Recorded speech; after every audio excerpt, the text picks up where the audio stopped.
नमस्कार दोस्तों, PGS news में आपका स्वागत है। आइए दिन भर की खबरों पर नजर डाल लेते हैं। किसानों के दिल्ली मार्च में अब हालात बिगड़ रहे हैं। करीब आधे घंटे तक पुलिस से बहस के बाद किसानों ने बैरिकेड तोड़ने की कोशिश की। इसके बाद पुलिस ने आंसू गैस और वाटर कैनन का इस्तेमाल किया।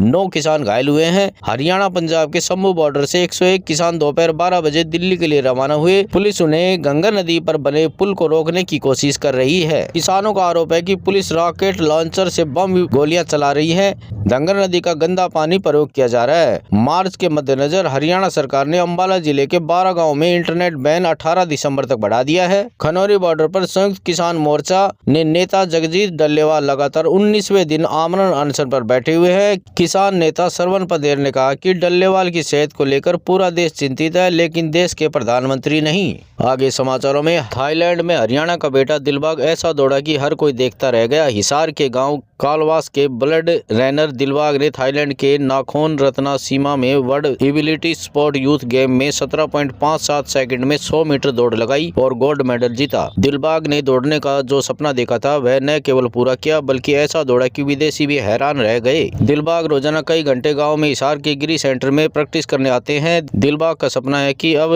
पैरालंपिक में गोल्ड मेडल जीतना है। दिलबाग की उम्र अभी महज 18 साल है। उन्होंने 2021 में ब्लेड लगाकर दौड़ना शुरू किया। दिलबाग के किसी परिचित ने अमेरिका से यह ब्लेड मंगवा कर दिया था। आगे जानते हैं। हरियाणा में अब ड्यूटी के दौरान पुलिसकर्मियों के मोबाइल समेत अन्य इलेक्ट्रॉनिक्स डिवाइस के प्रयोग पर रोक लगा दी गई है। इसको लेकर पुलिस हेडक्वार्टर से पत्र जारी किया गया है। पत्र में लिखा है कि ड्यूटी के दौरान मोबाइल या अन्य इलेक्ट्रॉनिक्स कम्युनिकेशन डिवाइस के इस्तेमाल से कर्मचारियों का ध्यान भटकता है। इससे लोगों की सुरक्षा में खलल का खतरा होता है। पुलिस की छवि भी खराब होती है। इसको देखते हुए ड्यूटी के दौरान मोबाइल और अन्य इलेक्ट्रॉनिक्स डिवाइस के इस्तेमाल पर रोक का फैसला लिया गया है। पुलिस कर्मचारी अपने नंबर की जानकारी यूनिट प्रभारी को देंगे। ड्यूटी के दौरान कर्मचारी का फोन जमा रहेगा। इस दौरान वह प्रभारी के नंबर से परिजनों से बात कर पाएगा। आगे, हरियाणा के मुख्यमंत्री नायब सिंह सैनी ने 24 घंटे के भीतर 3 बड़े फैसले लिए हैं। सीएम सैनी ने विधानसभा चुनाव प्रचार के दौरान जींद के गांवों में जल संकट को दूर करने का वादा किया था। इस वादे पर अमल करते हुए सीएम सैनी ने नहर आधारित पेयजल आपूर्ति योजना के तहत जींद के 7 गाँवों को बड़ी राहत दी है।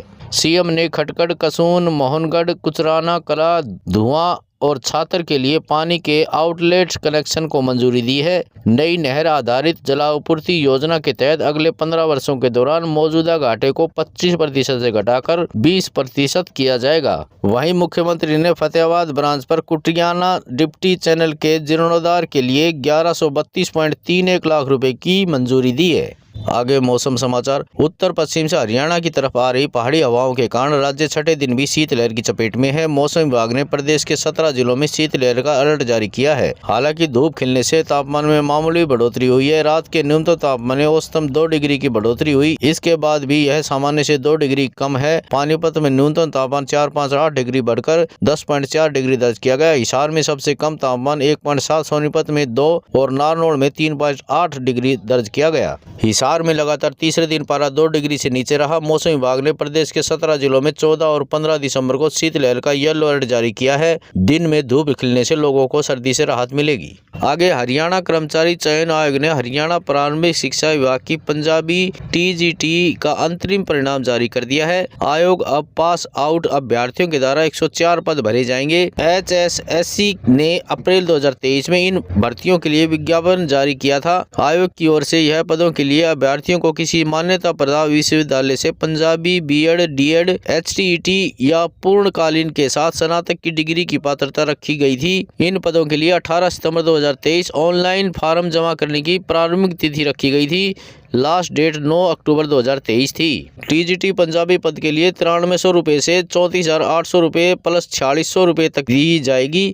टीजीटी पंजाबी के लिए 104 पद भरे जाएंगे। आगे समाचारों में, हरियाणा के परिवहन मंत्री अनिल विज ने कैथल में नगर परिषद के एक्सीएन समेत 5 विभागों के अधिकारियों के खिलाफ केस दर्ज करने के आदेश दिए हैं। इन पर आरोप है कि इन अधिकारियों ने प्रदूषण कंट्रोल बोर्ड द्वारा किया गया 20 लाख रुपए का जुर्माना नहीं भरा। इससे पहले अनिल विज ने कैथल की डीसी को भी फटकार लगाई। समस्या लेकर आए लोगों को उन तक पहुँचने से रोकने पर वे प्रशासन से भड़क गए। मंत्री अनिल विज शुक्रवार को कैथल में गिरिवेश कमेटी की मीटिंग में लोगों की समस्या चर्चा सुन रहे थे। जींद रोड स्थित ITI सभागार में हो रही मीटिंग में कैथल को DC स्मृति सहित सभी विभागों के अध्यक्ष मौजूद थे। यहाँ कुल 15 शिकायतें मंत्री विज के सामने रखी गई। आगे हरियाणा से बीजेपी कैंडिडेट रेखा शर्मा निर्विरोधक राज्यसभा सांसद चुनी गई। उनके विरोध में कांग्रेस या किसी दूसरी पार्टी के उम्मीदवार ने नामांकन नहीं भरा था। आज 13 दिसंबर को नामांकन वापस लेने का अंतिम दिन था। इसके बाद उन्हें जीत का सर्टिफिकेट दे दिया गया। उनका कार्यकाल 2028 तक रहेगा। इस दौरान शिक्षा मंत्री महिपाल डाडा और पूर्व विधानसभा स्पीकर ज्ञानचंद गुप्ता मौजूद रहे।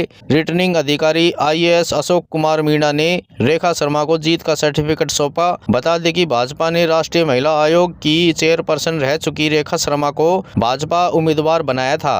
आगे सोने चांदी पर नजर डाल लेते हैं।